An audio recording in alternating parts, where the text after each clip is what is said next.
سينما سمري كابيزي رابيزي حيلنا للنار فلتت حبوز دستا سحاب سنيت رفتا نغسل النهار سينما سمري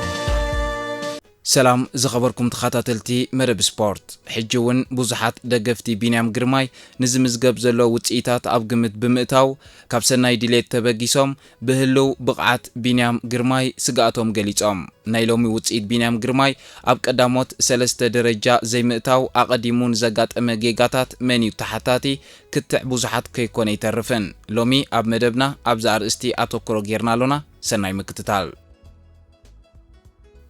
بينام جرماي كاب غانتا NSN سايكلين تيم لومي اب مبل حمشاي مدرخ شارشاي درجة كوينو زازي مولو كاب تقداماي زوات اولاف كوي دما غزيخي كسراتي لو إذا خمزيلون كولو اب مبل 113.5 كيلومتر اب استخايدة ماكلاي سبرينت مبل رابعي درجة بمحاز 14 وسيديو إذا دما اب ناي حفشاوي ناي نت بدرجة مالت كتاليا ماليا بسبعن شعات نتبي ناب مبل كالاي درجة كبل كيلو لو نزن اي نتبي درجة زمرح زلو ماديس بيدرسن ب 143 قداماي درجة حيزلو بينام جرماي لومي كاب زلو عابي عقمي نتحتي قداماي كوينو زي وصلو وي اب قدامو سلسته زياته ولو مخنيات عبيتي تاكتيكاوي رقحيتات كم زخونه يزغلص قداماي سبرينت ليد اوت ترين زي مهلاو اب صنكور ناي قصبتاوي وددر مالت اب بانش سبرينت حدا سبرينتر حيل قطيبو ناب موداتا 200 متر نخبصح غانتو اب قدميت كوينا كتمرحن نفاس كتكالاخللون بوتا كتحزلون اقداسيو لومي اب استخايده حمشاي مدرخ اب ناي موداتا 2 كيلومتر كمسترايه غانتا ينو اكس موبيليتي نوارن سكجول غانتا اكس ديس استانا دما بماي كتيوني سنابيلا نماكس كانتر صبوق ناي مرحنت كسرحه تعذيبناينا ناي بينام غانتا NSN جن ابتي ناي موداتا 3 كيلومتر اب قدميت كتسرعي ترايتن እዚ ማለት ቢንያም ንበይኑ ካብ ብሽክሌታ ናብ ብሽክሌታ እናተቀያየረ ናይ መወዳእታ መስመር ክረክብ ተገዲዱ እዚ ቢንያም ከም ናይ መወዳእታ አማራጺ ዝተጠቅመሉ ሜላ አዚው ሓደገኛን ቅድሚ ስፕሪንት ምጅማሩ ብዙሕ ጉልበትን ጻዓትን ከተባኽን ዝገብርዩ ቢንያም ሎሚ ነታ ናይ ቀጠልያ ማልያ ውድድር ኣብ ግምት ብምእታው ኣብ ማእከልት መድረኽ ሓያል ጻዕሪ ብምክያድ ኣብ ማእከላይ ቅጽበታዊ ውድድር ማለት ኢንተርሚዲየት ስፕሪንት ተሳቲፉ ራብዓይ ኮይኑ ኣትዩ እዚ ጻዕሪ እዚ ነጥቢ ንምእካብ ኣገዳሲ እኳ እንተኾነ ንሓደ ስፕሪንተር ግን ኣብ መወዳእታት መድረኽ ንዝግበር ቅጽበታዊ ውድድር ንፍጥነት ዝኸውን ሓይሊ ዘዳኽም እዩ እቶም ሎሚ ቀዳሞት ዝወጹ ኦላፍ ኮይን ቲመርሌርን ግና ኣብ ማእከላይ ስፕሪንት በተዛማዲ ሓይሊ ኸይጥፉ ንመወዳእታ መስመር ጥራያም ተጸቢዮም بزي كازي اب مبل 5.6 كيلومترن 2.4 كيلومتر نستخستو حدقاتات نبيليتون فح كم زبلون تقادمتي توسخ حيلي كم زباخونون غيريو اب كم زخونتات صبوق ناي غانتا حاجز زيبولو تقاداماي اب وشت اتعغرغر حيدت كاليتات بمدنغاي طراي مس قدامو سلسته ناي موصا عدل يصبب بزحات تعذبتي بينام حميقو وي غانتو يسرحتلون زبلو وكتع نخلتي وشنخ بميزاناوي منقدي كنريون تدافتينا غانتا بينيام NSN مس غانتاتات كم بعال البيسين ناي ياسبر فيليبسن ويدما سودال كويك ستيب ناي تيم ميرلير كتوادادرن كلا ناي سبرينت حيلا وسنيو اب حمشاي مدرخ بينيام اب قدميت كسرع زحجزو ناي موداتا تقادمتي مالت ليد اوت رايدرز بغبو كسرحلو كم زي كالو اتخاب فلما 7 كيلومتر زنبره كونتات ارد انايوم سلازي غانتو بتاكتيكن بسبرينت خابتوم قداموت زوصو غانتاتات زتحت عقمي كم زرأيت كنساما مع نخل بينيام حميقو خبهالاي كلنيو مخنياتو اب تور دي فرانس بزي بقع ناي ليد اوت تقاداماي شادشاي كوينو موصو بعلو عبي بقعتيو اب حفشاو ناي قتليا ماليا مبل كالاي درجه حيزلو نسو مستوم اب عالم زلو بلوصات سبرينترات كم بعال ماديس بيدرسن ياسبر فيليبسنن تيمرليرن بزحشه درجه يغعزالو لومي معالتي بينيام مبل اسرا حفشاوي كاب زكايدوم ينقاس يعبي وددرات ناي مدرخ عوتو نممزغاب زنبرو عدل صبيب كوانت نبره زرعيو ناي موداتا فتنت غنا ابت زبلص بقعت كم زلو زريوم بحصيرو بينيام حميق زيكونه بسنكي تاكتيكاوي حصرت غانتون نبينو خغادل مغدادونيو لومي كاب قداموت 3 تريفو ابز قصلو مدرخات غانتو ابتناي موداتا 3 كيلومتر صبوق مدلاون تداغيراتلو بينيام عوت ناي ممزغاب تخلو غينا ازيو زلعليو تمالي ابراب اي مدرخ اتقند ناي فتنت مرحي مالت ኪ ሊድ አውትራይደር ናይ መወዳእታ ሓጋዚ ቢንያም ግርማይን ዝኾነ ብሪጣንያዊ ጄክ ስቱዋርት ሓያል ሓደጋ ጋጢሞ እዩ ነዚ ኩነታት እዚ ብዝርዝር ክንሪኦ ከለና ጄክ ስቱዋርት ትማሊ ኣብ መበል ራብዓይ መድረኽ ኣብ ድሕሪት ፔሌቶን ምስ ካልኦት ተቀዳደምቲ ተጋጪ ምስ ወደቐ ሓካይም ናይ ርእሲ ስካን ፈተና ክሳብ ዝገብሩሉ ንነዊሕ ደቂቕ ተዓጊቱ እዩ ቅድድም ክቕፅልን መድረኽ ክዛዝምን እኳ እንተኸኣለ ብሰንኪ ዘጋጠሞ መጉዳእትን ሕማም ዓንዲ ሕቖን ግን ሎሚ ኣብ መበል 5ይ መድረኽ ንቢንያም ክመርሖ ሓይሊ ክኾኖን ኣይከኣለን እዚ ቢንያም ንጄክ ስቱዋርት ምስኣኑ ዘስዓቦ ሃጓፍ ክሳብ ክንደይ ከቢድ ምዃኑ ቢንያም ባዕሉ ሎሚ ቅድሚ ውድድር ምጅማሩ ከም ዝኽብል ገሊጽዎ ነይሩ ብኣጋጣሚ ኮይኑ ትማሊ ምስ ጄክ ስቱዋርት ሓደጋ ኣጋጢሙና እዩ ስለዚ ንሱ ሎሚ ኣብ ናይ መወዳእታ መሪሕነት ማለት ሊድ ኣውት ኣብ ጎነይ ኣይክህሉን እዩ እዚ ብርግጽ ዋጋ ከኽፍለና ምዃኑ ፍሉጥ እዩ ክብል ገሊጽ እዩ እዚ ክሳራዚ ሎሚ ኣብ ውጽኢት ዘስዓቦ ጽልዋ እንተዳ ተዓዚብና ኣብ ስፕሪንት ነፍሲ ወከፍ ተቀዳዳማይ ናይ ገዛእ ርእሱ ግደ ኣለዎ ጄክ ስቱዋርት እቲ ንቢንያም ኣብታ ዝሓፀረት ካልኢት ናብ ቅድሚት ኣውፅኡ ንፋስ ዓጊቱ ኣብ መበል 200 ሜትሮ ጽፉፍ መንገዲ ዘረክበሉ ዝነበረ ናይ መወዳእታ ፓይሎት ሊድ ኣውት ነይሩ ኣብዚ መድረኽ እዚ ሓገዝ ጄክ ስቱዋርት ብዘይ ምንባሩ እቶም ካልኦት መሳሊቱ ከም ሉዊስ ኣስኪ ቶም ቫን ኣስብሮክን ማቲስ ሉቨልን ንቡር ተረኦም ቀይሮም ካልእ ስራሕ ክሰርሑ ተገዲዶም እዚ ምዝንባዕ ዕዮታት ናይ ዛጋንታ እዚ ድማ ሎሚ ኣብታ ናይ መወዳእታ 1 ኪሎሜትር ቢንያም ንበይኑ ክተርፍን ምስ ሓደጋታት እናተጋደለ ባዕሉ ቦታ ክሕዝን ኣገዲድዎ እዩ ስለዚ ስቱዋርት ብዘይ ምንባሩ ቢንያም ተጎዲኡ ዝብል ርእይቶ ሙሉእ ብሙሉእ ታክቲካዊ ሓቅነት ዘለዎ እዩ ቢንያም ግርማይ ሎሚ ሻድሻይ ኮይኑ ዝኣተወሉ ቀንዲ ምኽንያት ብውልቀ ብቕዓቱ ሓሚቑ ዘይኮነ እቲ ንዕኡ ንምዕዋት ተባሂሉ ዝተሃንፀ ሓያል ናይ ስፕሪንት ምድላዋት ትማሊ ብሰንኪ ዘጋጠመ ሓደጋን ኣብ ልዕሊ ጄክ ስቱዋርት ዝወረደን መጉዳእቲ እዩ እዚ ድማ ኣብ ዘመናዊ ስፖርት ቅድድም ብሽክሌታ ሓደ መሪሕ ኣባል ምስኣን ኣብ መወዳእታ ክሳብ ክንደይ ዓብይ ዋጋ ከም ዘኽፍል ዘርኢ ህያው ኣብነት እዩ ኣብዚ መበል 5ይ መድረኽ ቱር ዲ ፍራንስ 2026 ካብቶም ቅድሚ ውድድር ዝተገብሩ ግምታትን ናይ ተጻወቲ ኮኸብ ማለት ፋቮራይትስ ወጻኢ ዝኾኑ ዘይተጸበናዮም ታክቲካዊ ውጽኢታትን ኣገደስቲ ትዕዝብትታትን ተመዝጊቦም እዮም ሓደ ካብቶም ዘይተጸበናዮም ዓበይቲ ውጽኢት ናይ ሎም መዓልቲ ጀርመናዊ ተቀዳዳማይ ጋንታ ኤክስዲኤስ ኣስታና ዝኾነ ማክስ ካንተር መበል ካልኣይ ደረጃ ሒዙ ምዝዛም እዩ ካንተር ኣብቲ ቅድሚ ውድድር ዝነበረ ናይ ተጻወቲ ኮኸብ ምርጫ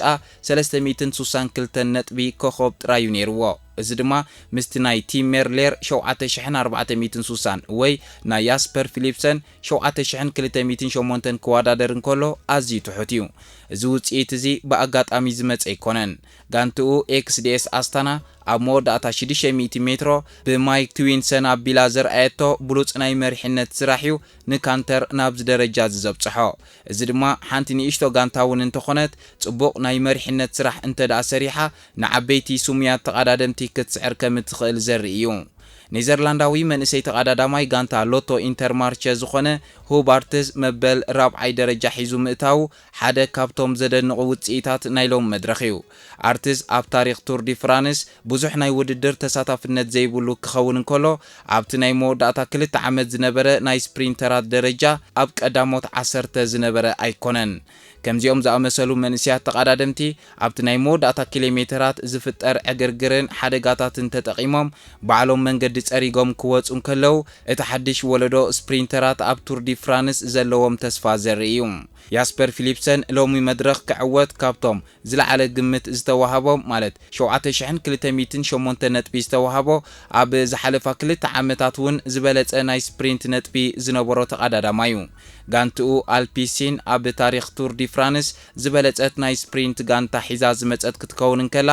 ሎሚ እውን ንፔሌቶን ክትመርሕን ነቶም ሃዲሞም ዝወጹ ዝነበሩ ተቀዳደምቲ ክትሕዝን ሙሉእ መዓልቲ ክትሰርሕ ውዒላያ ይኹን እምበር ኣብ መወዳእታ ፊሊፕሰን መበል 5 ደረጃ ጥራይ ሒዙ ምእታው ንጋንትኡ ዓብይ ታክቲካዊ ክሳራ እዩ በዚ ምኽንያት ሓንቲ ጋንታ ሙሉእ መዓልቲ ንበይና ሓይሊ ከተህልኽ እንተውዒላ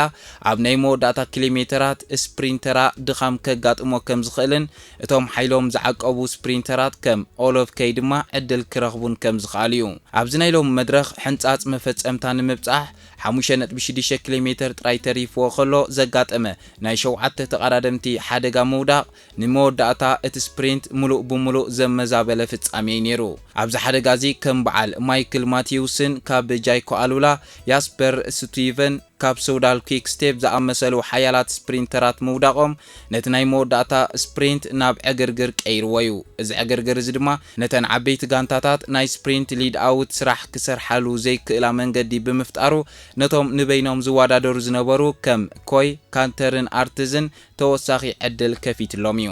ብዘይካዚ ኖርዌጃዊ ተቀዳዳማይ ትሬን ካብ ጋንታ ዩኖ ኤክስ ሞቢሊቲ ትማሊ ኣብ መበል ራብዓይ መድረኽ ድሕር ዘርኣዮ ናይ 5 ደቂቕ ፍልሊ ዓወት ቢጫ ማልያ ጌና ባዕሉ ምልባሱ ዓቢ ተኣምሪ ነይሩ። ብዙሓት ተዓዘብቲ ግን ሎሚ ኣብዚ ንስፕሪንተራት ዝምችእ ዝነበረ መድረኽ እቶም ቀንዲ ናይ ጂሲ ተቀዳደምቲ ከም በዓል ፖጋቻን ቬንገጋርድን ንእግረ መንገዶም ጸቕጢ ክገብሩሉ ይኽእሉ እዮም ዝብል ግምት ነይርዎም። ጋንታ ዩኖ ኤክስ ሞቢሊቲ ሎሚ ኣዝያ ብሱልን ውዱብን ብዝኾነ ስትራቴጂ ንትሬን ካብ ሓደጋታት ብምክልኻል ቢጫ ማሊኡ ክዕቅብ ሓጊዛቶ እያ። እዚ ድማ እታ ጋንታ መሪሕነት ምስ ረኸበት ንምክልኻል ዘለዋ ዓቕሚ ክሳብ ክንደይ ጽኑዕ ምዃኑ ዘመስከረ ፍጻሜ እዩ። እዚ መድረኽ እዚ ዘርእየና ኣብ ቅድድም ብሽክሌታ ቱር ዲ ፍራንስ ኣብ ወረቐት ዝተጻሕፈ ግምታትን ስማትን ጥራይ እኹል ከም ዘይኮነ እዩ። እቲ ኣብ መወዳእታ ዝፍጠር ሓደጋታትን ናይ መሪሕነት ታክቲካትን ከምኡውን ናይ ሓይሊ ምዕቃብ ሜላንዮም ነቲ ናይ መወዳእታ ተዓዋቲ ዝውስኑ እምበር ናይ ዝሓለፉ ዓመታት ታሪክ ጥራይ ከም ዘይሰርሕ ናይ ሎም መድረኽ ያው ምስክር እዩ። ድሕሪ ሎሚ መበል 50 መድረኽ ዘሎ ናይ ነጥቢ ደረጃ ማለት ንቀጠልያ ማልያ ዝወዳደሩ ተቀዳደምቲ ሓያል ውድድርን ንኡስ ፍልልያትን ዘርኣይሉ ኮይኑሎ። ቢንያም ግርማይ ካብ ኤንኤስኤን ሎሚ መድረኽ ብዘመዝገቦ ውጽኢት ኣብ ማእከላይ ስፕሪንት ራብዓይ ኣብ መወዳእታ ድማ 6ይ ደረጃ ብምሓዝ ሓፈሻዊ ነጥቡ ናብ 79 ብምዕባይ ካብቲ ትማሊ ሒዝዎ ዝነበረ ደረጃ ናብ ካልኣይ ደረጃ ተሰቒሉሎ። ኣብዚ ናይ ነጥቢ ውድድር ንናይ መጻኢ ተኽእሎታት ቢንያም እንተደኣ ክንሪኦ ፈቲና ቢንያም ብፔደርሰን ብ64 ነጥቢ ይብለጽ ኣሎ። ፔደርሰን ሎሚ ኣብ ማእከላይ ስፕሪንት ሳልሳይ ደረጃ ብምሓዝ 16 ነጥቢ ክኸስብ እንከሎ ኣብ መወዳእታ ድማ 7ይ ደረጃ ብምሓዝ 24 ነጥቢ ብምእካብ መሪሕነቱ ኣደልዲሉሎ። ፔደርሰን በዚ ክሳብ ሕጂ ኣርኢና ዘሎ ናይ ጉልበትን ብቕዓትን ሓይሊ ጋንታን ቀዳማይ ተወዳዳሪ ቀጠልያ ማልያ ኮይኑሎ። እቲ ምስ ቢንያም ግርማይ ዘሎ ናይ 64 ነጥቢ ፍልሊ ዓብ እኳ እንተኾነ ጌና 5 መድረኻት ጥራይ ስለ ዝተኻየዱን 16 መድረኻት ተሪፎም ምስ ምህላዎም ናይ ደረጃታት ምግልባጥ ክህሉ ትጽበዮ ነገር እዩ። ቢንያም ግርማይ 79 ነጥቢ ሒዙ ንሓያሎ ካብቶም መዋዳድርቱ ሓያላት ስፕሪንተራት ቀዲሞም ይርከብ። ካንተር ሎሚ መበል ካልኣይ ብምውጽኡ 50 ነጥቢ ብምኽሳቡ ዓቢ ናይ ነጥቢ ምዕባለ ኣርኢሎ። ይኹን እምበር ካንተር ኣብ ጎቦታትን ጽንኩር መሰጋገሪ መድረኻትን ከም ቢንያም ግርማይ ናይ ምጽዋር ዓቕሚ ስለ ዘይብሉ ቢንያም ኣብ መጻኢ መድረኻት ረብሓ ክህልዎ ይኽእል እዩ። ፊሊፕሰን ሎሚ 50 ብምውጽኡ ዝተወሰነ ነጥቢ እኳ እንተወሰደ ጌና ግን ካብ ቢንያም ንድሕሪት እዩ ዘሎ። ይኹን እምበር ፊሊፕሰን ናይ ዝውድድር ዝለዓለ ሓደጋ ናይ ቢንያም እዩ። ምክንያቱ ሓንቲ ጸግዒ ዘለዋ ናይ ፍላት ስቴጅ እንተደኣ ተዓዊቱ 70 ነጥቢ ብሓንሳብ ክወስድ ተኽእለሎ። ኦላፍ ኮይ ሎሚ መድረኽ ብምዕዋቱ ብ70 ነጥቢ ናብ ቅድሚት መጺሎ። ንሱ እውን ሓደ ካብቶም ሓደገኛታት ተወዳደርቲ ቢንያም እዩ። ምክንያቱ እቲ ፍልሊ ናይ 9 ነጥቢ ጥራይ ብምዃኑ ቢንያም ግርማይ ነዛ ቀጠልያ ማልያ ንምውሳድ ዘለዎ ተስፋን ብድሆታትን እንተደኣ ርኢና እቲ ንቢንያም ካብቶም ከም ፊሊፕሰን ኦላፍ ኮይንን ቲም መርሌርን ዝፈልዮ ነገር ኣብቶም ማእከላይ ጎቦታት ዘለዎ ናይ ምሕላፍ ዓቕሚ እዩ። ኣብ ዝቕጽሉ መሰጋገሪ መድረኻት እቶም ሓያላት ናይ ቅጽበታዊ ውድድር ተቐዳደምቲ ካብ ፔሌቶን ክተርፉን ከለው ቢንያም ግን ምስቶም መራሕቲ ጉጅለ ኮይኑ ክሓልፍን ኣብ ማእከላይ ስፕሪንትን መወዳእታ መድረኽን ዓበይቲ ነጥብታት ክእክብን ተኽእለሎ። እዚ ሜላዚ ብመንገዲ ፒተር ሳጋን ዝተለምደ ኮይኑ ንቢንያም ነቲ ምስ ፔደርሰን ዘሎ ፍልሊ ንምጽባብ ዘለዎ ዝጥቀመሉ ዝለዓለ ሜላ እዩ። ኣቐዲምና ከም ዝገለጽናዮ እቲ ቀንዲ ናይ መወዳእታ መሪሑ ዘውፅኦ ወይ ሊድ ኣውት ዝገብረሉ ጄክ ስቱዋርት ትማሊ ሓደጋ ጋጢምዎ ካብ ቀንዲ ስርሑ ወጻኢ ብምዃኑ ንቢንያም ኣብቶም ናይ ፍላት ማለት ናይ ጎልጎል መድረኻት ቀዳማይ ኮይኑ ንምውጻእ ዘለዎ ተኽእሎ ክንክኽ ኢሉሎ። እዚ ማለት ቢንያም ኣብተን ናይ ጎላጉል መድረኻት ካብ 4ይ ክሳብ 6ይ ደረጃ ሒዙ ንምእታው ክጋደል እንከሎ ፔደርሰን ወይ ፊሊፕሰን ግን ቀዳማይ ወይ ካልኣይ ብምውፃእ ነጥብታቶም ከስፍሑ ይኽእሉ እዮም። ስለዚ ቢንያም ሓገዝ ናይ ካልኦት ኣባላት ጋንትኡ ከም ኣስኬ ቫን ኣስብሮክ ብዝለዓለ ክጥቀም ክፅዕር ኣለዎ። ማዲስ ፔደርሰን ኣብዚ ሕጂ እዋን ሒዝዎ ዘሎ ደረጃ ኣነዓዒቕካ ዝረአ ኣይኮነን። ፔደርሰን እውን ከም ቢንያም ኣብ ጎቦታት ናይ ምፅዋር ብቕዓት ዘለዎ ተቐዳዳማይ ከም ምዃኑ ኣብ ናይ 4ይ መድረኽ ዝረኣናዮ ፍጻሜ ናይ ቀረባ ተዘክሮ እዩ። እቲ ውድድር ኣብ መንጎ ክልቲኦም ዝግበር ቀጥታዊ ቃልሲ ይኸውን። ቢንያም ንፔደርሰን ክቅድሞ እንተደኣ ኮይኑ ኣብተን ንኣሽቱ ዓቐበታት ማለት ክላይምብስ ዘለዎን መድረኻት ንፔደርሰን ጸቕጢ ክገብረሉን ኣብተን ናይ ማእከላይ ስፕሪንተራት ድማ ብዘይ ምስልካይ ነጥቢ ክምንዝዕን ክኽእል ኣለዎ። ቢንያም ግርማይ ኣብዚ እዋን እዚ ሓፈሻዊ ካልኣይ ደረጃ ሒዙ ምህላው ነታ ቀጠልያ ማልያ ንምውሳድ ጌና ኣብ ውሽጢ እቲ ሓያል ምትህልላኽ ከም ዘሎ ዘርኢ እዩ። 64 ነጥቢ ፍልሊ ምስ ፔደርሰን ምህላው እኳ ብድሆ እንተኾኖ ቱር ዲ ፍራንስ ጌና ናይ 3 ሰሙን ቃልስን ብዙሕ ዘይትፅቢታዊ ፍጻሜታትን ዘጋጥም ከም ምዃኑ መጠን ዘይትፅቢታዊ ለውጢ ክመጽእ ይኽእል እዩ። ቢንያም ኣብተን መሰጋገሪ መድረኻት ሓይሉ እንተደኣ ተጠቒሙን ካልኦት ኣባላት ጋንትኡ ድማ እቲ ናይ ጄክ ስቱዋርት ሃጓፍ ክመልኡሉ እንተደኣ ክኢሎም በዚ ቢንያም ሒዝዎ ዘሎ ቁመና ኣብ ሕጂ ኮንካ ክትዕዘቦ ነታ ቀጠልያ ማልያ ናይ ምውሳድ ዕድሉ ዝለዓለ እዩ። ዝኸበርኩም ተኸታተልትና ናይ ሎሚ ትሕዞና ኣብ ዝፈጺምና ኣሎና ኣብ ናይ ጽባሕ ብትሕዝቶ ሻድሻይ መድረኽ ክንራኸብ ኢና። ነዚ ቪድዮ እዚ ላይክ ክትገብሩ እናዘኻኸርና ጽባሕ ይራኸበና። ሰሰናዩ ሲነማ ሰመረ ሰመረ ካብ ጊዜ ናብ ጊዜ ሓይልና ደደበ ፍልጠት ሓጎስ ደስታ ሰሓቕ ስኒት ሩፍታ መኽሰብ እናሃበ ሲነማ ሰመረ